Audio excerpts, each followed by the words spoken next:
ছাত্ৰ ছাত্ৰীসকল, আজি আমি তোমালোকৰ পাঠ্যক্ৰমৰ অন্তৰ্গত কবি কেশৱ মহন্তৰ আঘোণৰ কুঁৱলী শীৰ্ষক কবিতাটো আলোচনা কৰিবলৈ লৈছোঁ।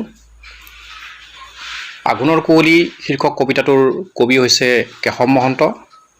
কেশৱ মহন্ত জয়ন্তী যুগৰ এগৰাকী উল্লেখযোগ্য কবি। 1943 চনত শুভাৰম্ভ ঘটা জয়ন্তী আলোচনীৰ পৰা একাদিক্ৰমে আৰম্ভ কৰি একবিংশ শতিকাৰ শেষ দশকলৈ তেওঁ একেৰাহে কবিতা লিখি গৈছে। তেওঁৰ এই কবিতাৰ সংকলন হৈছে 4খন। 1946 চনত প্ৰকাশিত প্ৰথম কবিতা সংকলন আমাৰ পৃথিৱী, আগন্তুক, তোমাৰ তেজ আৰু মোৰ শুকান কলিজাৰ কহিপাত। ইয়াৰ উপৰিও তেখেতে একাধিক গীতৰ সংকলনো প্ৰকাশ কৰিছে আৰু এইবোৰৰ ভিতৰত মোৰ যে কিমান হেঁপাহ নামৰ সংকলনটিৰ বাবে তেওঁ সাহিত্য একাডেমী বঁটাও লাভ কৰিছে। সামগ্ৰিকভাৱে চাবলৈ গ'লে অসমীয়া সাহিত্যত কেশৱ মহন্ত এগৰাকী উল্লেখযোগ্য কবি তথা গীতিকাৰ। আঘোণৰ কুঁৱলী কেশৱ মহন্তৰ এটা অতিকে জনপ্ৰিয় কবিতা আৰু এই কবিতাটোত কবিয়ে তেওঁ অসমৰ গ্ৰাম্য জীৱনৰ এখন খুব সুন্দৰ সংহত চিনাকি ছবি তেওঁ তুলি ধৰিবলৈ সক্ষম হৈছে। কিন্তু কেৱল সেয়াই নহয়, এই কবিতাত তেওঁ এজন গাঁৱলীয়া ডেকাৰ অপূৰ্ণ প্ৰেমৰ কৰুণ গাথাও তেওঁ চিত্ৰিত কৰিছে। কবিতাটোত আঘোণৰ কুঁৱলী হৈছে এক প্ৰতীক আৰু ই এক মিলনৰ পথত বাধাৰ প্ৰতীক। কিন্তু আঘোণৰ প্ৰসংগ ইয়াত উল্লেখ কৰা হৈছে এইবাবেই যে অসমৰ গ্ৰাম্য জীৱনত বা লোকজীৱনত আঘোণ মাহটো হৈছে এটা উল্লেখযোগ্য মাহ। খেতিয়কসকলে খেতি পথাৰৰ পৰা শস্য চপাই ঘৰলৈ আনি মৰণা মাৰি ভঁৰালত থোপাই থোৱাৰ সময়।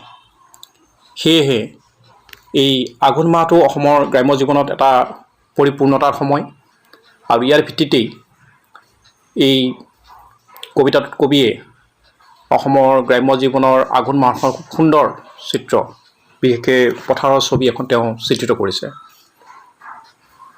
এই আঘোণৰ পথাৰৰ পটভূমিতে কবিয়ে, য'ত কবি বা বক্তা তেওঁ নিজেই এগৰাকী গাঁৱলীয়া ডেকা, পূৰ্ণ যৌৱনৰ ডেকা, যাৰ প্ৰেম অপূৰ্ণ হৈ ৰ'ল, তেনে এগৰাকী ডেকাৰ মনোভাৱকে তেওঁ তুলি ধৰিবলৈ চেষ্টা কৰিছে। কবিতাটোত প্ৰথম দুটা শাৰীতে কোৱা হৈছে আৰু শাৰী দুটা পাছলৈ বাৰে বাৰে পুনৰাবৃত্তি কৰা হৈছে। আঘোণৰ কুঁৱলীয়ে বাট ভেটি কৰিছে আমনি, একোকে নমনি। কুঁৱলী নথকা হ'লে দেখিলোহেঁতেন বা পতাসোণ বৰণীয়া ধানৰ আচল, দেখিলোহেঁতেন বা লিহিৰি লিহিৰি ঢেৰ আঙুলিৰে মুঠি মৰা কেচ কেচ চিকমিক খৰ কাচিবোৰ, দেখিলোহেঁতেন বা খোপা বন্ধা মূৰবোৰ ওপৰলৈ তুলিবৰ সময় নোপোৱা, দেখিলোহেঁতেন বা পতাসোণ পথাৰত লঘু পৰিহাসময় হাঁহিবোৰ তেল হালধীয়া, অলপ দূৰৰ পৰা নচোৱাৰ ভাও ধৰি চাবওতো পাৰিলোহেঁতেন এই জাক দাৱনীৰ মাজতে আছিলে নেকি সেউতীও মোৰ। কবিতাৰ এই প্ৰথম অংশত দেখা গৈছে যে কবিয়ে এখন আঘোণৰ পথাৰৰ কথা কৈছে, য'ত সেই পথাৰ কুঁৱলীয়ে আৱৰি আছে। কিন্তু কবিয়ে তেওঁৰ কল্পনাৰে তেওঁ অনুভৱ কৰিছে যদি সেই কুঁৱলী নাথাকিলেহেঁতেন তেতিয়াহ'লে সেই কুঁৱলীয়ে ঢাকি ৰখা যিখন আঘোণৰ সোণোৱালী পথাৰ সেইখন তেওঁ দেখিলেহেঁতেন। আৰু কেৱল সেয়াই নহয়, সেই পথাৰত ধান দাই থকা দাৱনীসকলকো তেওঁ দেখিলেহেঁতেন। কিন্তু কবিয়ে ইয়াত দাৱনীসকলৰ কথা পোনপটীয়াকৈ নোকোৱাকৈয়ে তেওঁ লিহিৰি লিহিৰি ঢেৰ আঙুলিৰে কেচ কেচকৈ কাচি ধৰি ধান কাটি থকা এজাক দাৱনীৰ কথা তেওঁ উল্লেখ কৰিছে। আৰু লগতে তেওঁ এই কথাও কৈছে যে এই দাৱনীসকলে তেওঁলোকে খোপা বান্ধি অহা মূৰবোৰ ওপৰত তুলিবলৈ সমূলি সময় পোৱা নাই, কাৰণ তেওঁলোকে যিমান পাৰে সোনকালে সেই পথাৰৰ পৰা ধান দাই নিজৰ চোতাললৈ নিয়াত ব্যস্ত। এই যে খোপা বন্ধা মূৰৰ যিটো প্ৰসংগ, এই প্ৰসংগটোৱে উনুকিয়াই দিয়ে যে এই দাৱনীসকল তেওঁলোক গাভৰু, গৃহিণী বা বোৱাৰী, আৰু তেওঁলোকে কেৱল এই ধান দাই শ্ৰম কৰি থকাই নাই, এই শ্ৰম কৰি থকাৰ মাজতে তেওঁলোকে লঘু পৰিহাসময় অৰ্থাৎ খুব সাধাৰণ ধৰণৰ হাঁহি ধেমালিৰে তেওঁলোকে পথাৰখন উজ্জ্বল কৰি তুলিছে, সোণোৱালী কৰি তুলিছে। তেল হালধীয়া, হাঁহিবোৰ তেল হালধীয়া, এই প্ৰসংগটোৱে আমাক মনত পেলাই দিয়ে যে তেল বা হালধিৰ যি বৰণ তাৰ সৈতে এটা সোণোৱালী ৰঙৰ অনুষংগ জড়িত হৈ থাকে আৰু সেই প্ৰসংগটোৱে আমাক মনত পেলায় যে এই পথাৰখনো সোণোৱালী। লগতে এই ডেকাজন যি কবি নিজেই বা তেওঁ বক্তা, তেওঁ কৈছে যে তেওঁ সেই পথাৰলৈ গ'লে অলপ দূৰৰ পৰা নচোৱাৰ ভাও ধৰি তেওঁ চাব চেষ্টা কৰিব পাৰিলেহেঁতেন যে এই যাক দাউনীৰ মাজত তেওঁ সেউতীও আছে নেকি। সেউতী কোন বা সেউতীৰ প্ৰসংগটো কি সেই কথা কবিয়ে কিন্তু পোনছাতে আমাক কোৱা নাই। এই কথাটো মন কৰিবলগীয়া কথা। কবিতাটোৰ পিছৰ অংশলৈ যাওঁ আহা আমি। পাছৰ অংশত আমি হয়তো অনুমান কৰিব পাৰিম। পাছৰ অংশটো কৈছে, আঘোণৰ কুঁৱলীয়ে বাট ভেটি কৰিছে আমনি একোকে নমনি, তথাপিও নোৱাৰিনে গম ল'ব বাৰু এমকুৰা তামোলৰ পিক ৰঙা উঠে উঠে, 17 বছৰ হোৱা মুখ তোল আঘোণৰ ডালিমী দাঁতত, ডাঙৰি বন্ধাৰ লগ বিচাৰি বিৰিঙা, তেল আৰু হালধিৰ জাহকুলি ঠেলা মৰা খিলখিল হাঁহি, আঘোণৰ কুঁৱলীয়ে কৰিছে আমনি। ইয়াত কবিয়ে যি সেউতীৰ কথা কৈছিল প্ৰথম অংশত, তাত কৈছে যে তথাপিও তেওঁ আওপকীয়াকৈ বা আওপাকে তেওঁ উমান ল'ব খোজে যে তামোলৰ পিক ৰঙা, তামোল খাই তামোলৰ পিকেৰে ওঠ ৰঙচুৱা কৰা আৰু 17 বছৰ হোৱা, অৰ্থাৎ তেওঁৰ সেই সেউতী, তেওঁৰ প্ৰেয়সী যাৰ বয়স 17 বছৰ আৰু পূৰ্ণ যৌৱনা, মুখ তোল আঘোণ, মুখ তোল আঘোণ অৰ্থাৎ পূৰ্ণ যৌৱনা সেই সেউতীৰ কথা কোৱা হৈছে। আৰু ডালিমী দাঁত, ডালিমগুটীয়া দাঁতত যাৰ হাঁহি, যাৰ গাৰ বৰণ তেল আৰু হালধিৰ সতে সানমিহলি, তেনে উজ্জ্বল বৰণৰ সেউতী, সেই সেউতীক তেওঁ সেই দাউনী জাকৰ মাজত দেখাৰ ইচ্ছা কৰিছে, কিন্তু তেওঁৰ সেই ইচ্ছা পূৰণ হোৱা নাই। এইকাৰণে সেই আঘোণৰ পথাৰ কুঁৱলীয়ে ঢাকি ধৰিছে, কুঁৱলীয়ে আমনি কৰিছে, অৰ্থাৎ এক বাধা বা অন্তৰায়ৰ সৃষ্টি হৈছে, যাৰ বাবে কবিৰ এই ইচ্ছা পূৰ্ণ হোৱা নাই। কবিতাটোৰ এই দুটা অংশত আমি দেখিছোঁ যে কবিয়ে তেওঁৰ সেউতীৰ প্ৰসংগ আৰু এই গাঁৱলীয়া ডেকাজনৰ মনৰ যি ইচ্ছা তাৰ প্ৰসংগ তেওঁ ইয়াত ব্যক্ত কৰিছে। এতিয়া আমি কবিতাটোৰ পাছৰ অংশলৈ আহিছোঁ। ইয়াত দেখোঁ, আঘোণৰ পথাৰত দাৱনীৰ কাম আছে, মুঠি মুঠি কাচি কাচি ডাঙৰি ডাঙৰি কাম আছে, আঘোণৰ পথাৰত কাম আৰু কাম। আঘোণৰ পথাৰৰ যি ব্যস্ততা তাৰ এখন সুন্দৰ ছবি কবিয়ে তুলি ধৰিছে, অৰ্থাৎ আঘোণ মাহ আটাইতকৈ ব্যস্ততাৰ সময়। গতিকে কাচি ধৰি দাৱনীয়ে মুঠি মুঠিকৈ ধান কাটি সেই ধানত ডাঙৰি বান্ধি ভঁৰাললৈ নিয়াটোৱেই, চোতাললৈ মৰণা মাৰি ভঁৰাললৈ নিয়াটোৱেই এই সময়ছোৱাত তেওঁলোকৰ আটাইতকৈ গুৰুত্বপূৰ্ণ কাম। সেয়ে আঘোণৰ পথাৰ আচলতে ব্যস্ততাৰ পথাৰ, আঘোণৰ সময় ব্যস্ততাৰ সময়। তাৰপাছত কৈছে চোৱা, আঘোণৰ আকাশেদি কোনোবা বিললে মন কাঢ়ি বন হাঁহ জাকি মাৰি গ'ল, আঘোণৰ আকাশতো উৰুলি ৰাগি আছে, আঘোণৰ আকাশতো ৰাগি আৰু ৰাগি, আঘোণৰ বাটটোহে কুঁৱলীৰে ঢকা, মন হাঁহ খেদি খেদি বন শেষ হ'ল, আঘোণৰ কুঁৱলীয়ে বাট ভেটি ল'লে। কবিতাটোত এই অংশত দেখিছোঁ যে ইয়াত কৈছে মন কাঢ়ি বন হাঁহ জাকি মাৰি গ'ল, অৰ্থাৎ মনটো হেৰুৱাই পেলোৱা, হৃদয় হেৰুৱাই পেলোৱা বা অৰণ্যৰ মাজত পথ হেৰুৱাই অসহায় হোৱা এটা মুহূৰ্তৰ ছবি।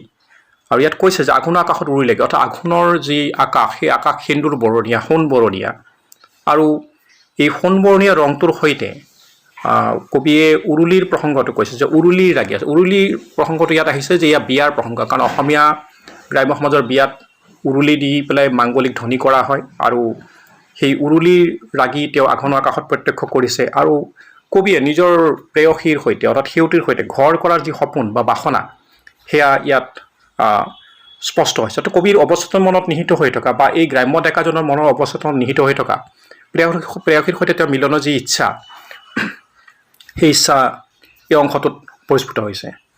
কিন্তু কবিৰ সেই ইচ্ছা অপূৰ্ণ হৈয়ে ৰৈছে এইবাবেই যে আঘোণৰ বাটটোৱে কুঁৱলীৰে ঢকা, মন হাঁহ খেদি খেদি বন শেষ হ'ল, আঘোণৰ কুঁৱলীয়ে বাট ভেটি ল'লে। আঘোণৰ কুঁৱলীয়ে কবিক বাট এৰি নিদিলে, সেয়ে কবিৰ দৃষ্টি অস্বচ্ছ। কবিয়ে সেয়ে আঘোণৰ পথাৰখন নেদেখিলে আৰু সেই পথাৰত ধান দাই থকা সেউতীকো তেওঁ দেখা নাই। আৰু এনেকৈয়ে তেওঁ নিজৰ মনৰ যি ইচ্ছা, অপূৰ্ণ ইচ্ছা, সেয়া হেৰুৱাই পেলোৱাৰ উপক্ৰম হৈছে।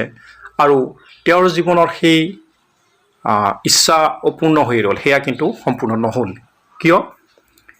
পেকেটৰ ভিতৰত দিয়া শাৰী দুটা চাবা। বৌদেউ আপুনি যে কৈছিলে সেউতীৰ কথা, মোৰ কথা সেউতীক কৈছিলে জানো? এই শাৰী দুটাই সূচায় যে কবি আৰু সেউতীৰ মাজত কোনোবা এগৰাকী মধ্যস্থতাকাৰী আছিল যিয়ে দুয়োখন হৃদয়ৰ বাৰ্তা অনা নিয়া কৰিছিল।